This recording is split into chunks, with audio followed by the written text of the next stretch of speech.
Dear friends, this is the general matter. Get ready for the dictation in 3, 2, 1, start. I am pleased to be here at the inaugural session of the Indian Economic Summit organized by the World Economic Forum and the Confederation of Indian Industries. Stop. Your conference is taking place at an extraordinary moment in India's democratic history. Stop. Whatever is happening now is a sign of the vibrancy of Indian democracy. Stop. However, I would like to assure you that volatility in Indian politics will have no fundamental impact on the process of economic reforms in the country. Stop. The reform process has become irreversible, indeed, my government has depoliticized the economic agenda. Stop. Your summits in the past have fostered constructive interaction between foreign and Indian business and with the government. Stop. They have also facilitated foreign business becoming familiar with India's efforts, to carry out internal liberalization and to integrate itself with the global economy. Stop. Since you meet here a year ago, a number of new and decisive steps have been taken by my government to strengthen our economic, fundamentals and improve the productive efficiency of our system. Stop.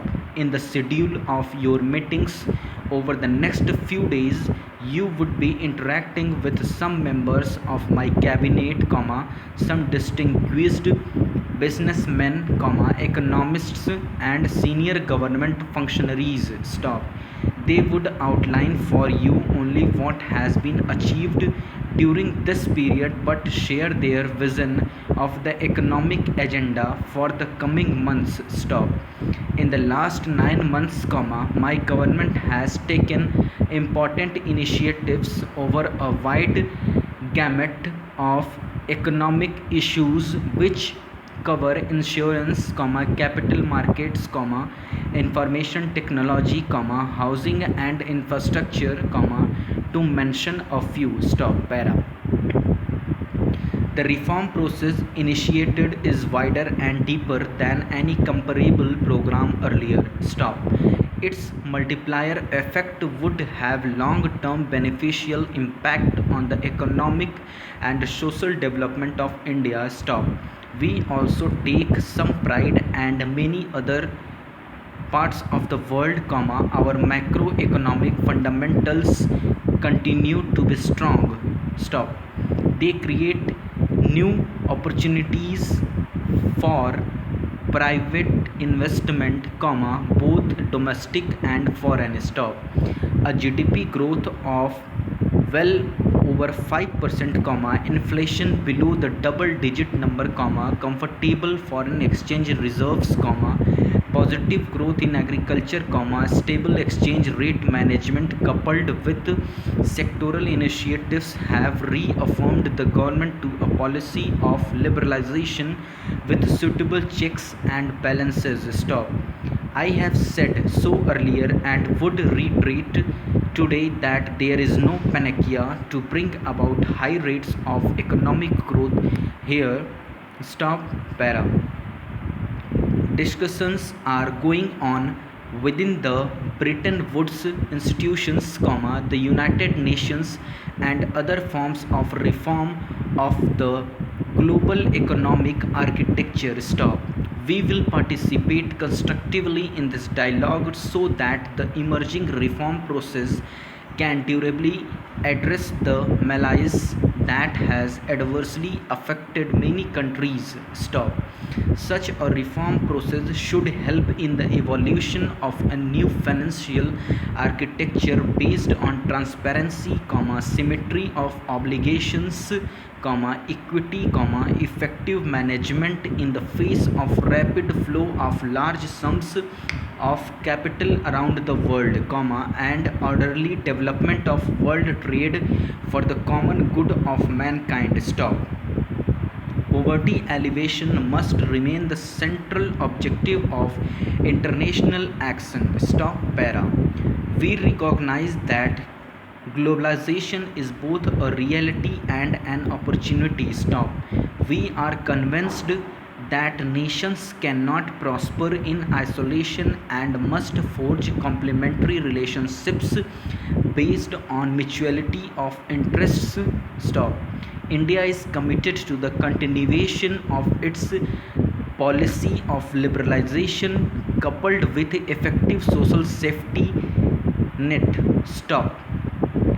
We will also pursue policies to maximize the gains from the opportunities which globalization offers, while ensuring that credible mechanisms are in place to mitigate the risks that are inherent in this process. Stop.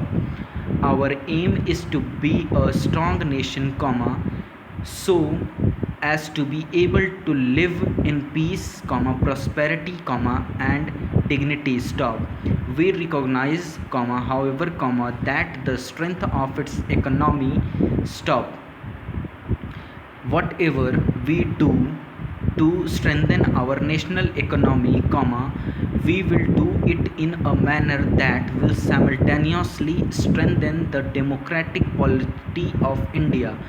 Semicolon. Whatever we do to strengthen the democratic polity, we shall simultaneously strengthen our secular unity of India. Semicolon.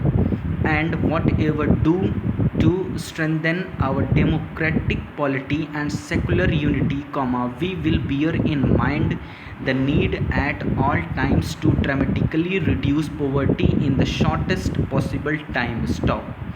In this endeavor, our approach is the same as that advocated by Professor Amartya Sen, the great Indian economist who won this year's Nobel Prize for Economics namely, liberalization and globalization. Stop. Yes, but with a credible program to improve the social sector. Stop. Many of our initiatives in the social sector are aimed at providing nutrition, hygiene, health and education to those large numbers of our population who continue to be the victims of poverty. Stop.